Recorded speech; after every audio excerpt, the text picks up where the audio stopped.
and welcome along to the Sports Express Show. It's the halfway point of the ABSA Premiership season, 15 games in, and we're going to catch up. Kelvin, it's been a while since we spoke about the ABSA Premiership, brother man. And a lot has been happening. Got to say, Maholit, Happy New Year, brother. Compliments. Compliments of the new year. Compliments. Hey, go ke kuhambela kahle.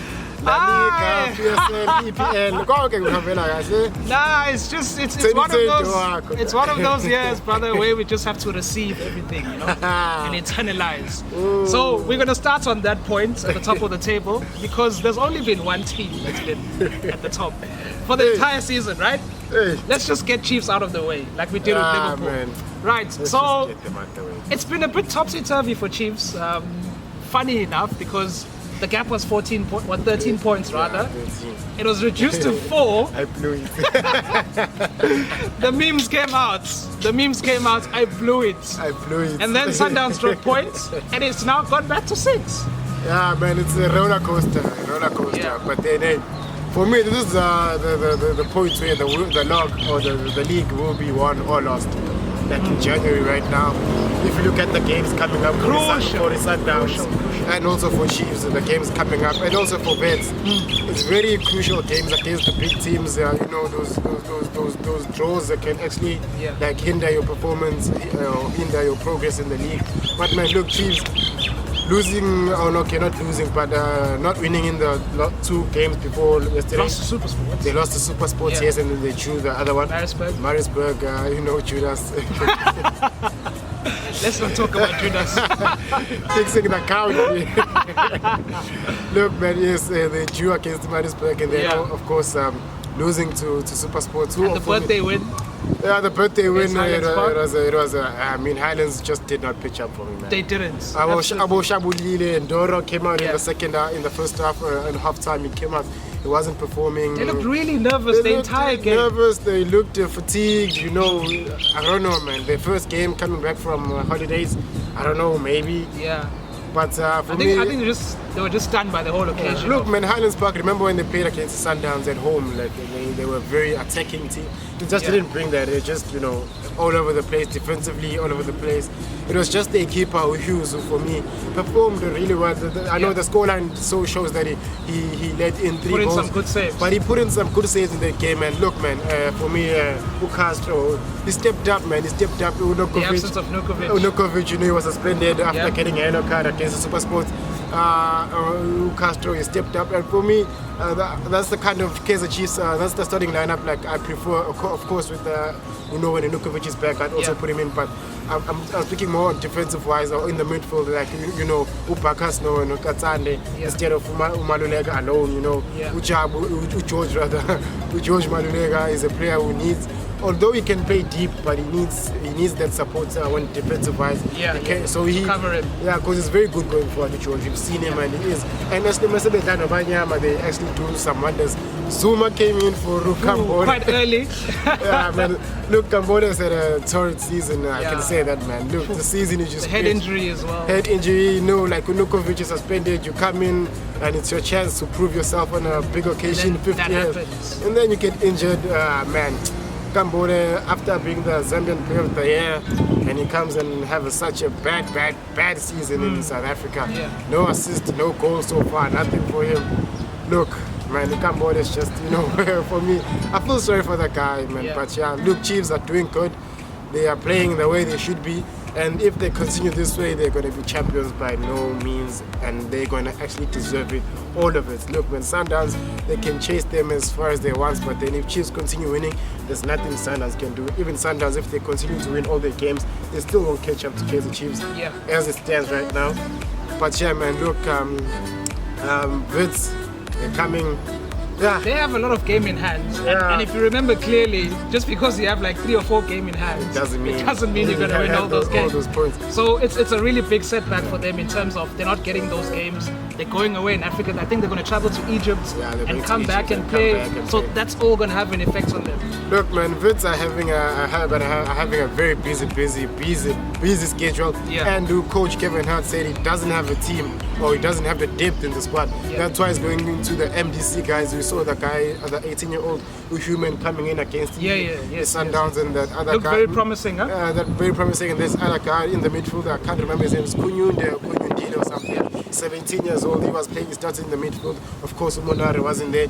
So, man, look, Vets are going to have to go into that MDC squad, and it shows what the MDC is producing, and shows it's helping these big teams. These players are playing, these youngsters are playing in and out in such big occasions. Because MDC now, you can't shy away, it's a very big occasion. The stadiums are much more full than the PSL games when you go to the MDC game. Yeah. So these youngsters are getting the exposure they need when they come into the first team. They're not scared. It's not like they're being thrown in the deep end. It's doing its justice. The multi-choice disc challenge. Yeah. But man, Super Sports I don't know what's going on there, man. They're just on and off, man. They win against the Chiefs and then they come back and draw against the Amazulu. Yeah. For me, I'm happy Amazulu drew, man, because they're losing that game 2-0. Bongintuli is still scoring for Amazulu, is like 10 of the 11 goals. He's got 10 of the 11 goals. He's joint top goal scorer now with Umhango. Of course, Umhango scored a hat-trick for Pirates. So Amazulu, man, they deservedly so for Untuli, man. He's been their main man, rather. Look, they've got the likes of Machoro, and they signed in this new striker, which I can't pronounce his name, I'm sorry. They brought in this new striker, also from where they got Vukovic, from Serbia, if I'm not mistaken. Yeah. He's also coming in from Serbia, Amazulu, and he hasn't played yet, and they've got Machoro. De Jong is not injured, so yeah, man. Is producing this guy Untuli for Amazulu, and deservedly so, earning a point for his team away against the Super Sports. Yes, man. Yeah. If we go away from the top of the table just for a little while, if there's one team that has been dropping like a ball, it has been Cape Town City. I know they've been getting results in the last few games, getting away from the relegation zone, but at some points they were at the bottom of the ABSA Premiership. Look, man, Cape Town City, if you told us last season would Cape Town City be in the relegation zone battle, I would have laughed at you. I would have told you, bro, like, do you even know what football is? Do you even know South African football? Yeah. For me, it's crazy. It's crazy, man. It's a season for Cape Town City to forget, man. After, like, the guys of Onotara, Abu Puche were out injured. They had defensive issues, no centre backs. The previous coach, Makati, before he left, he said, I'm struggling with my defense. The likes of Cupido haven't been performing. It's just the new guy, the new coach came in, they won 5-0. We thought, okay, look, they're coming back now, Cape Town City, but they haven't been performing. They've won 1 out of the last 5 games. They lost their 2, drew 2 also. Yeah. Cape Town City, I think they're in 11th or 12th, somewhere there. They're not the team we were expecting to be after last season. You know, they were challenging for the league at some stage in last season. This season they just haven't come up to probably looking settling for top 8 now. That's what they're fighting for, man. And they're fighting for top 8 only because the league is so squashed up point-wise, man. Look, you win 2 games, you can climb 5. If you win 2 games, you can even climb at 5 places. Yeah. It's very easy for the league. So that's the only thing for me Cape Town City can actually settle for right now, is for a place in the top 8 and actually start afresh in the next season. Because man, this season they're very disappointing. They came back. You know, it's very hard to come back from such a long-term injury, and then you come back, just have to perform. He's been trying, but it hasn't been the no data. Even Upuche came in, yes, he scored yesterday, but man, look, he hasn't been performing. He's been on and off. Like, the only guy for me I feel like Cape Town City has been performing is Surprise Ralani, the right wing, the left wing rather. He's played a left wing. He's the one who's been performing. Also for him, he's been performing on and off.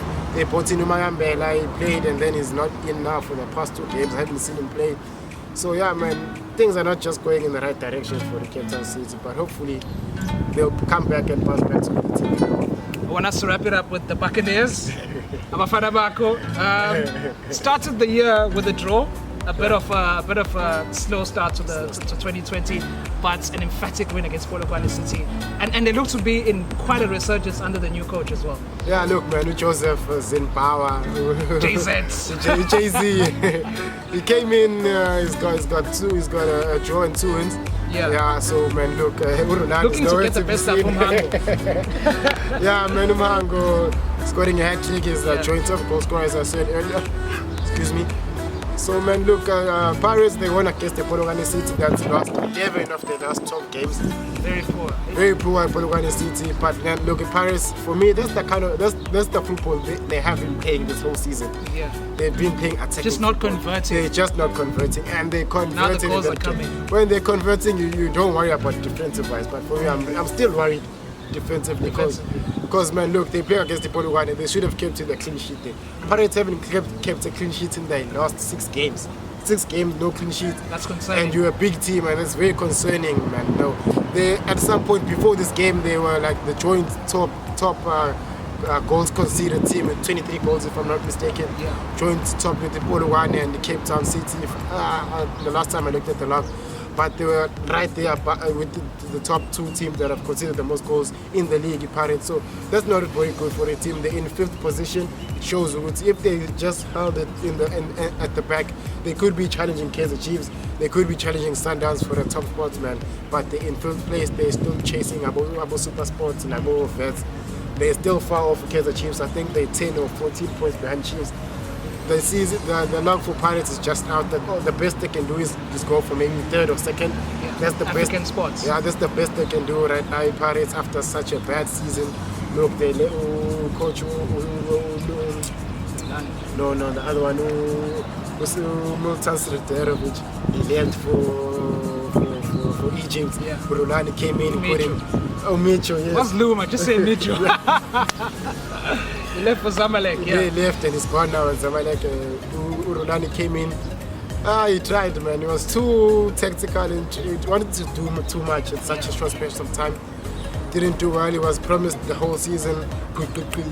Jay-Z comes in, Rulani is missing now. So also Pirates, a lot of is happening, a lot of things are happening. That's why you see them not being so consistent when it comes to how much the results are. So, but for me, Pirates, they just need to keep this consistency going of converting. Yeah. They've got a very beautiful attacking team. The likes of Abo Upule, Umhango. Look, man, Lach is being linked with a move away from the Pirates. He's been linked with a move to Turkey. Yeah. We don't know what's going on, but then Pirates are playing those moves down. You know, Pirates, they never like to talk about anything, just want to see it happen. But yeah, man, Lach hasn't been performing in terms of goals and assist-wise. Yeah. But as we know what kind of play he is, it's just in a bad season, and he's not been playing in the past 2 games against the Celtics and also this previous game against the Polokwane. Not injured, not suspended, he's just not been picked. We don't know why. Maybe it's a technical thing, or maybe they're finalizing his move. We don't know. But Lach just needs to pull up his socks and, you know, well, definitely, man. I must say, I'm really looking forward to the resurgence of Orlando Pirates, because I think it's really interesting for us to have teams challenging at the top of the ABSA Premiership, not only Chiefs and Sundowns, the likes of Pirates, Vet Super Sport United. I think it's really important for them to come through for the next season. Make it exciting for the fans, man. Let's wrap it up. We're out of here, guys. Just want to say happy birthday to Kaizer Chiefs, man. 50th birthday. 50th, and they won 3-0. The cake was there. We all saw the cake. We had the cake. A cake. Highlands Park was part of the cake as well. He slaughtered them. Slaughtered everything, guys. Comment, like, and subscribe. Thank you so much for joining us today, guys. We'll catch you next time.